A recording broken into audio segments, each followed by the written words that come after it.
Hello everyone, my name is Christian. Welcome back to my hobby blog. Today I'm going to be discussing the sixth episode of Wheel of Time Season 3. The season's going by really quickly, so that's why I had to sort of take a pause because it is going very quickly. And for the most part, I really enjoyed this episode. I gave it a 7.5 out of 10 is sort of what my reaction was. Once the full season is out and I do a rewatch, I may do like a re-rating of all the episodes. I don't know yet. Depends on just how the season ends, whether it makes me excited to rewatch it or not. We shall see. But I really enjoyed this episode overall. There are really only two moments I did not really like at all, and I disliked it. But overall, I really enjoyed it. I think the star of the show right now is Yosha, who plays Rand, and he is just fucking incredible. Everything he does in this show, especially in season 3, has just been totally gold. I love it. I love the performance that he gives when he discovers the garden that the Aiel are growing, and he's working with I apologize, I don't remember her name, but it's the little girl Aiel who's training to be a maiden of the spear, and he has a lot of investment because she's sort of teaching Rand how to be an Aiel, because she's very sort of, I don't know, it's very obvious when Rand is not following the Aiel way, and Avienda is not stepping in to tell him what to do. She's hoping that he learns through, I guess, being thrown to the wolves is what she's doing to him, which is the best way to learn, I think, is to just go into it. And I really love his scenes with her because it shows like a lighter side of Rand that I think we should have seen more of in the books. So this is actually something I really like in the show, is this focus on the softer side of Rand before he goes fully Dragon Reborn as we get to know him. But I also really enjoyed the scene where he and Egwene are catching up and she's fighting with him like, you know, she's a Forsaken. Why do you have her in your life? Why are you even having sex with her? Do you love her? Like, what is wrong with you? Like, this is such a stupid thing you're doing. And I agree with Egwene. I really hate that. And I said that in the previous episode. And I'm really happy to see Egwene stepping up and telling Rand, like, don't do this. This is dumb. This is stupid. Like, how could you be such a fool? She tells him. Or she asks him.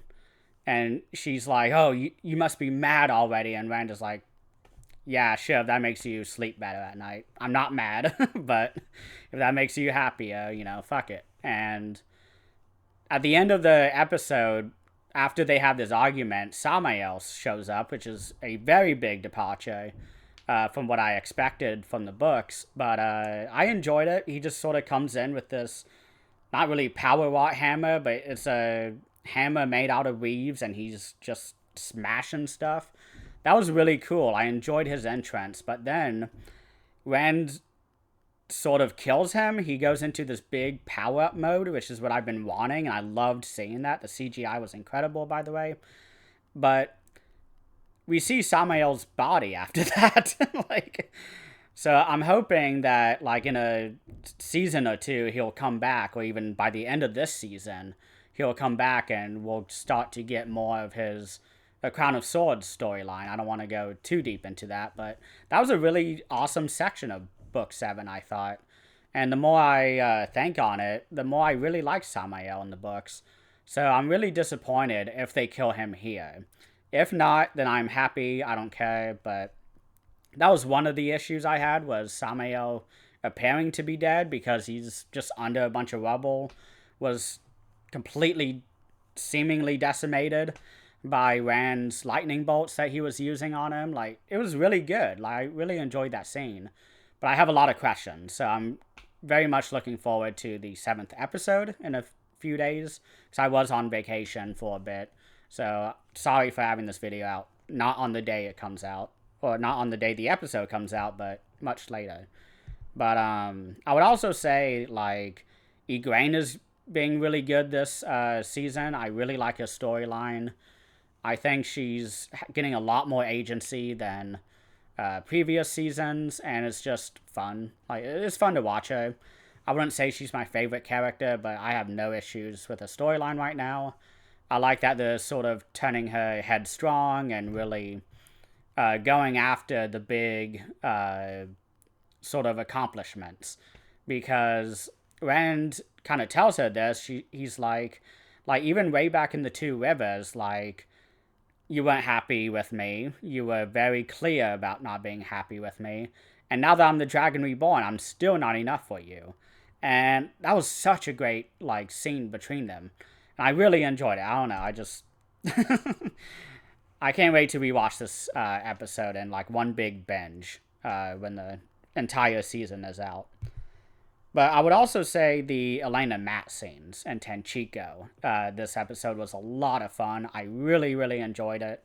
I love seeing Elaine sort of being undercover, but everyone knows she's a daughter Aya, so she just keeps having to distract everybody. Matt finds Tom. Tom Mellon is back, so I'm really happy about that. Disappointed that it took until episode 6 for him to come back, but he's in a cool little cloak, and he has a top hat, and he's playing the guitar. He sounds great. I wish he could be in this show a lot more, because he's an incredible actor. I believe he did not play Roose Bolton, but he was in Last Kingdom. Yeah, he was amazing in Last Kingdom.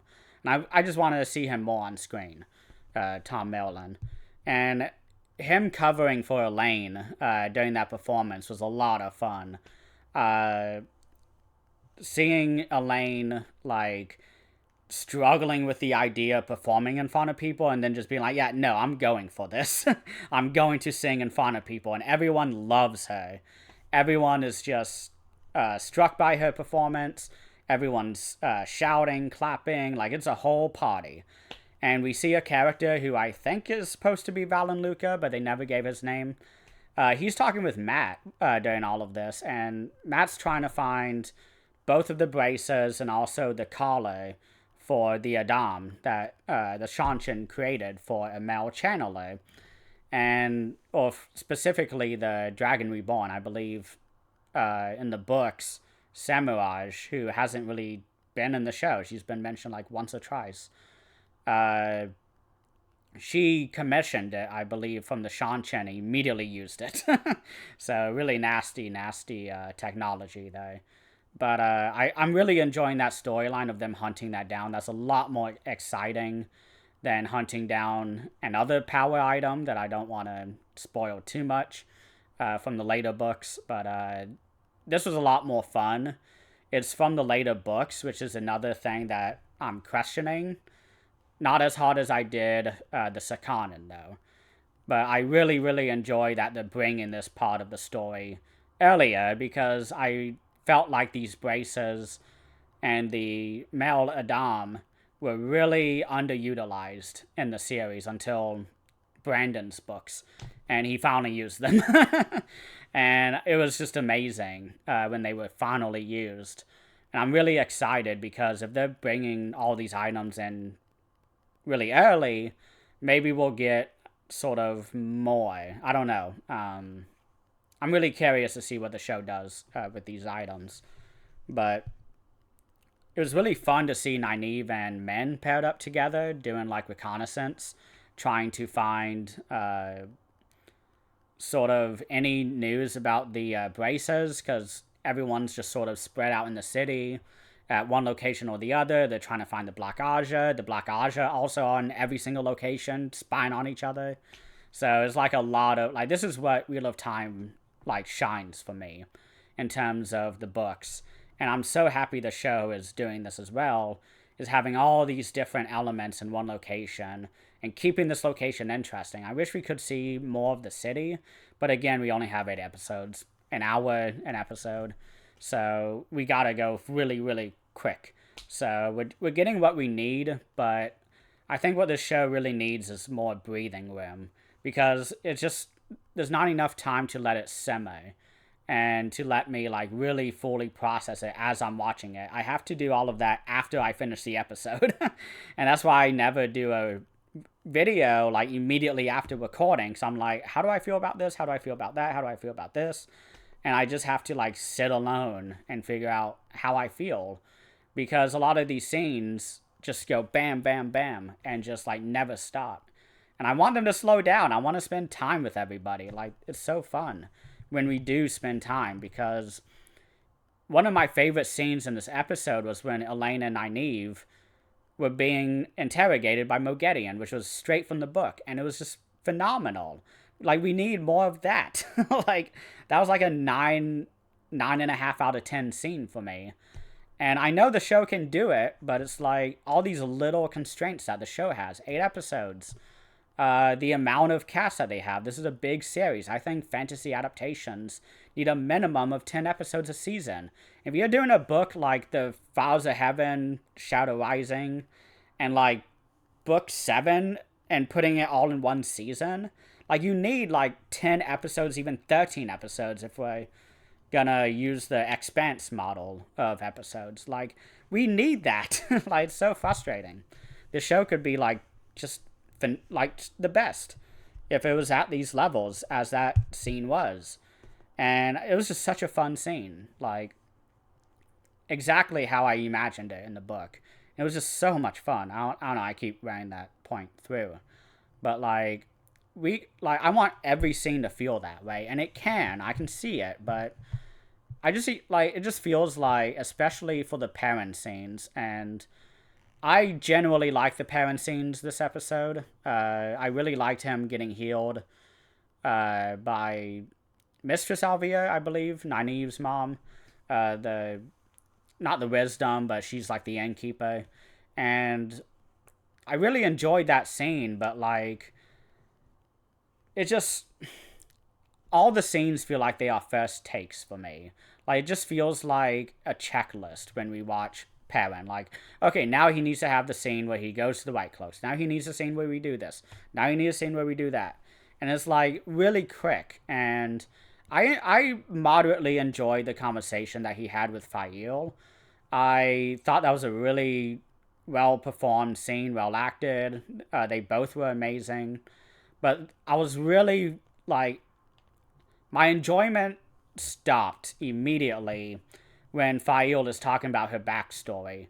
And she talks about how her mom is a dark friend, and how she has a brother who's, the mom ordered him to be killed, which is just like the storyline with, that we saw last season with Moiraine's sister and, her nephew. Like, it's the exact same situation that we saw with that. Except in that one, the nephew was kind of carted off into a cell. But, like, why do we need to change Fael's background? Like, it was so good in the books. They could have been utilized a lot more. Whatever it's called. Like, they could have just been utilized better in the books, I think. Like, when they show up in the books, they're a lot of fun, but they're not really on screen that much. Fael's father is, and he's amazing. I love his character. But her mother, like, she's not a dark friend. Why is she a dark friend? And that's sort of the impetus for Fael to leave and to become a hunter of the Horn. And then we go back to this amazing scene where Perrin is talking about meeting or showing Fael the scroll, the picture of Matt blowing the Horn of Valia. Sorry, all these names just keep leaving my head. I really love that part of it, but it was like, why change that? And I don't think that's a good change. I don't think it's going to lead to anything more interesting than what happens in the books, because that entire dynamic between Fael and her parents, and then those three with Perrin, and how that all, like, the dynamics of it is just so fascinating. And I don't know why they changed that. That was one of my biggest issues this episode, if not the entire season. I don't like it. I would like to hear from people who do like it, what they think. and maybe convince me that this is a good change. But right now, gut feeling is not a good change. I don't understand it. Um, I will say, Leandrin scenes, we're going to go a little bit into my more of my complaints. Fael and Leandrin are really the only two. And I would say that the only issue I had with Leandra in this episode was the episode opener, which was 100 years ago about in Tanchico, and we see a young Leandrin with a son recently birthed, and there's some evil guys who are like, you should just drown your baby if you're not gonna let us have him. Like, what are you doing? And then that's the first time that she channels and she kills the two men and she escapes. No one's helping her. She eventually goes to the statue of the collared man, which they tell about, and it's really fascinating, actually. It's one of my favorite parts of this episode, was the world building surrounding these statues in Tanchico. But she's sitting there underneath the statue, just completely given up. She's holding her son. It's a really great acted scene. And then we get Ishamael. I really enjoyed seeing him again. It's great seeing that actor again, Ferris. He is just amazing. I wish he was in the show more. Maybe in some flashbacks, I think. Maybe we could utilize him in those more. Just like this one, I just realized. But maybe more flashbacks than just one a season. But he basically invites her to the Black Aja and is like, hey, like, I can rescue you. Like, you should join me. And she's like, okay. And we get that scene. But my issue with it is that, why did we need this scene? We heard about this event many times of Leandrin becoming Black Aja. Like, we know all of this info. We didn't learn anything new. We did get a fun tease about the collared man statue. But all of that was explained anyways. And I don't know.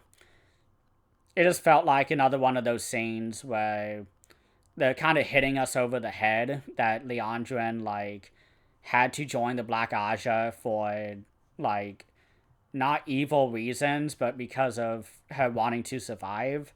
So in my head, knowing where the series is going and where Leandrin is headed, I think they're going to try and give her a redemption arc. And I don't know how I feel about that, because Leandrin is just evil. Like, she is an awful person.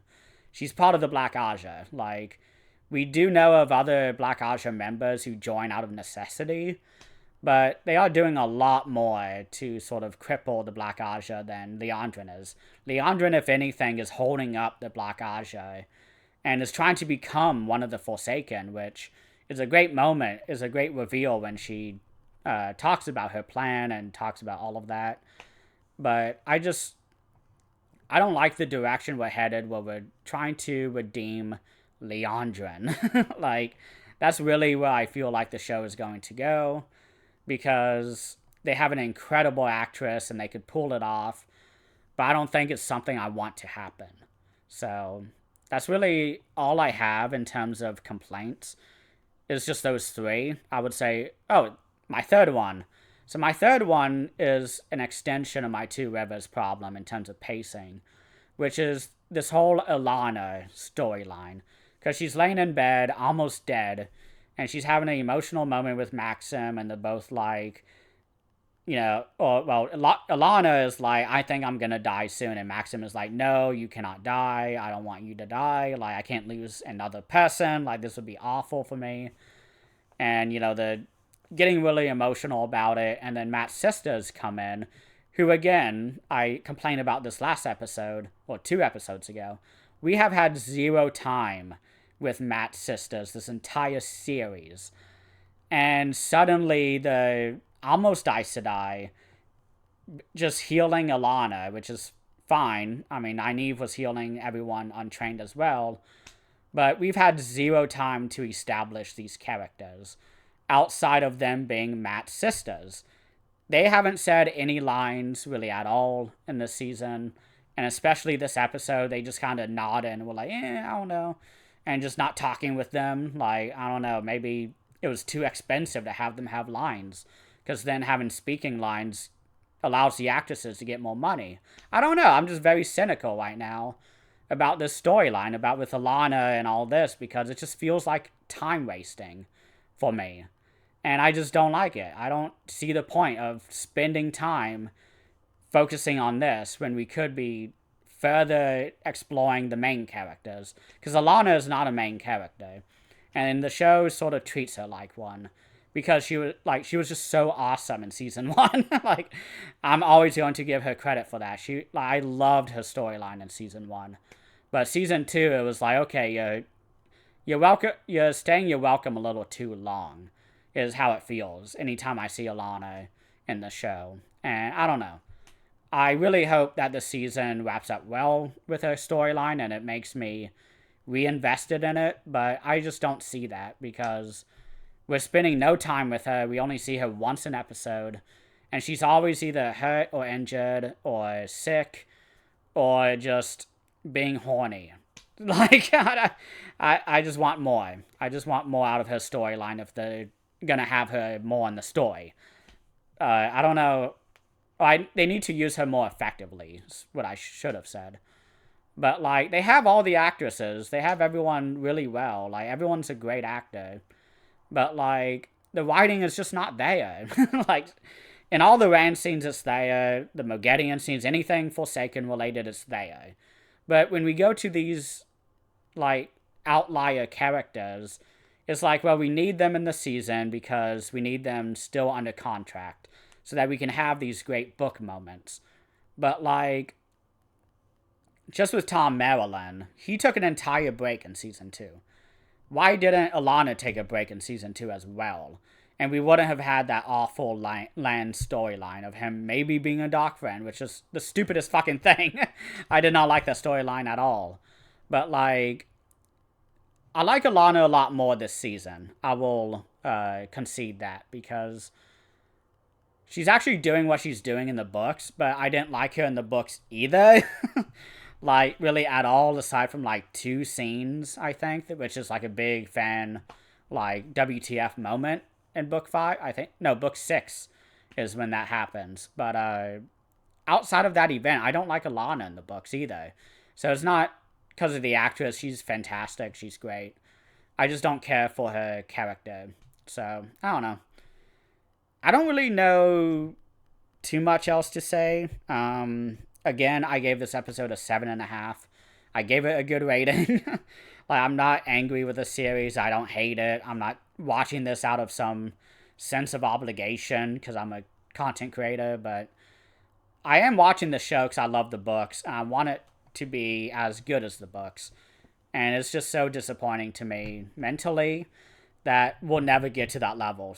Episode 4 was the closest we'll get of this season, and then all the Rand scenes, I think, were there. So I'm really excited to see what episodes 7 and 8 have in store. But we're almost done. We have 2 episodes left, and it's like 2 more years until the next season. And we haven't had any notice about season 4. We know nothing about it. So I hope it's not canceled, but if so, I'm not surprised. Because the show could have been much better, and I'm tired of pretending it can't be. It can be much better, and I don't know. Maybe I'm just depressed. I don't know.